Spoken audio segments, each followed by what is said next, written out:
Hey everyone, I've always wanted to try something different. Maybe I want to try to get into gaming, but I don't want to get out of my comfort zone of liking Ultraman. Maybe I'll try an easily accessible Ultraman game. Enter Taiketsu Ultra Hero. Taiketsu Ultra Hero is a game from 2004 for the Game Boy Advance that released only in Japan. That sealed the deal for me not to buy a Game Boy Advance. What?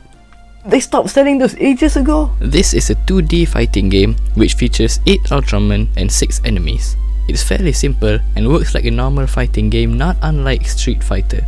Although there's not a lot of combos and button combinations to this game, it's fairly easy to learn. The gameplay is simple and follows closely what a real Ultraman battle would feel like, with access to special moves, color timers and what have you. The color timers play into the gameplay and slowly depletes as the fight continues. Not only that, but also runs out if a special move is used, preventing the spamming of strong finishes. Mostly. Each move drains their own amount of energy. Usually the signature beams take up the most energy in their arsenal. Really fitting to be used as finishers like they do in the shows. But here's the catch. No matter how much energy you have left, you can still perform a finisher. So actually, if you plan your fight right, you can just use your finishers for the whole fight. Be prepared to face the consequences though, if you use it all up and your opponent blocks, dodges, or still has enough health. The only exception I found with this are Jack and Dyna, whose Ultra Lance and Revolume Wave attacks take up 0 energy, allowing the spam to be inevitable. 7's Ice Slugger attacks don't take up energy either, but they're much riskier since they're short range. The Kaiju on the other hand have no energy gauge whatsoever and will never tire out. This means they can spam however much they want and pay no consequences. I'm looking at you, Tyrant. I like that the game stays faithful to the characters. Each character has their own special moves, and even better, unique fighting styles almost faithful to their appearances in the shows. For instance, Tiga and Dyna can type change. Agul has his Agul Saber, Taro has his Ultra Dynamite, and Tyrant is a bit. Each Ultra has one adversary here, Baltan for Ultraman, Tyrant for Taro, Reikubus for Dyna, and Gaia and Agul have each other. It's interesting that they chose Dinosaur Tank for 7 instead of his other, more iconic enemies like King Joe, Pandan or Eleking. But I do think it's a good choice because it adds to the variety, and come on, I'm always down for more varied kaiju representation. The choice of Zeton 2 instead of the original is interesting too. My guess is that they wanted to have a Jack kaiju but wanted to cash in on Zeton's popularity too, so they chose Zeton 2 and got the best out of both worlds. He's annoyingly spammy with his attacks if you get blown too far away though, same with Reikubus. So for these guys, just don't get too far away or it would be rather difficult to get back to them. You don't have to worry about distance with Tyrant though, he'll make sure you're close enough to beat. I should know.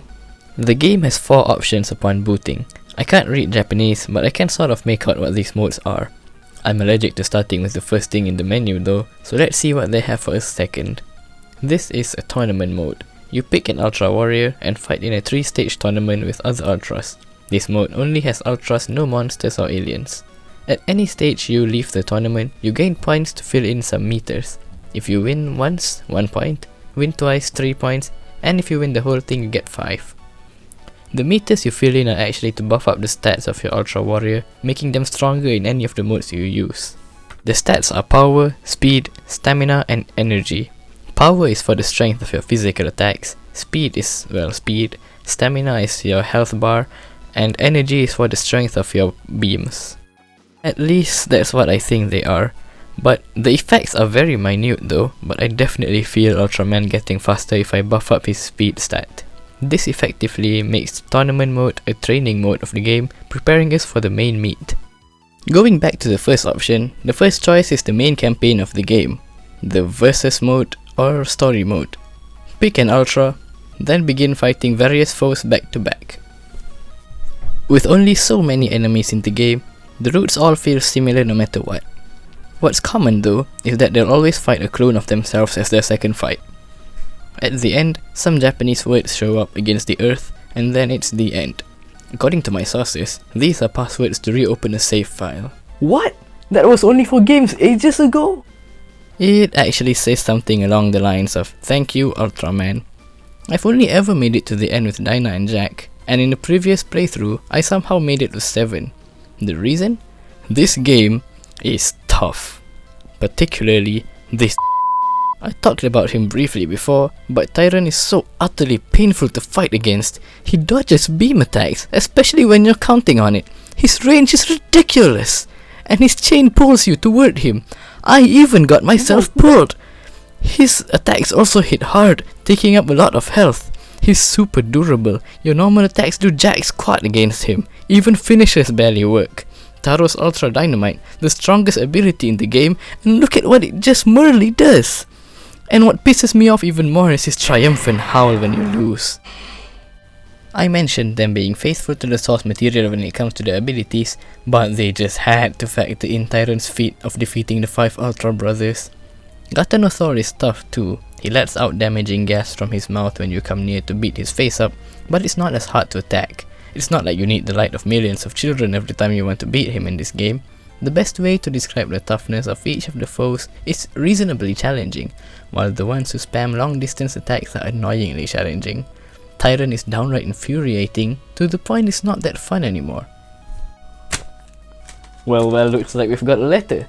Maybe it's from the developers.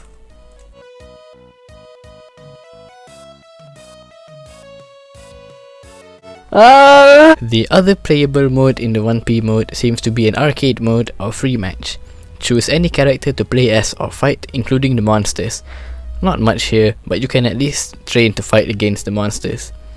Well, how do you like this now? And yes, I can finally get my revenge on Tyrant. I'll just use Tyrant to fight Tyrant, and I lost. Bottom right menu option now. This is a miscellaneous option, with the first option being a gallery of sorts. These are unlockable, and you need to clear the game with the characters first before you can see their gallery. As you can see, I myself haven't unlocked them all because I'm a noob. I've only unlocked Dyna's thanks to spamming, and the pictures shown are from the Krakow Mode Surface 2-parter. Generally, these are pictures of significant moments from each of their shows. Here's a video online showing the rest of the Ultra's galleries because I'm too noob to unlock them myself. But honestly, this is a really cool feature and a nice treat for genuine fans, and a nice teaser for new people to get into the show.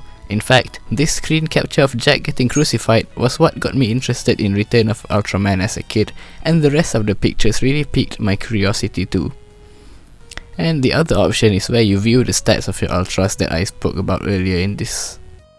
Finally, the 2-player option over here is basically non-existent since no one plays this game anymore. Who still has their link cable anyway? This is a solid Ultra game. It may not have the most compelling gameplay or graphics, but it has a lot of charm in its simplicity, and is a nice treat for Ultra fans like myself. The soundtrack also just consists of the opening songs of the Ultras featured, so again, another treat for fans. I'm not sure, but I think it does the fan service well enough that I think it has very well replay value. I put in hours into this game just to look at the galleries and to look at all the special moves. Like all games, this game isn't for everyone, and not everyone can play this continuously for hours on end. I think this game is best as a fun breather on a train ride or something, or as an acceptable substitute for better games. I'd give this game a 6 out of 10 and 1 out of 1 Ultraman games I've played. This Justin, a 2P mode player, sent me a letter. They asked me how I'm still playing the game. Well, not emulation of course. I guess this puts me on the same tier of criminals as Tyrant.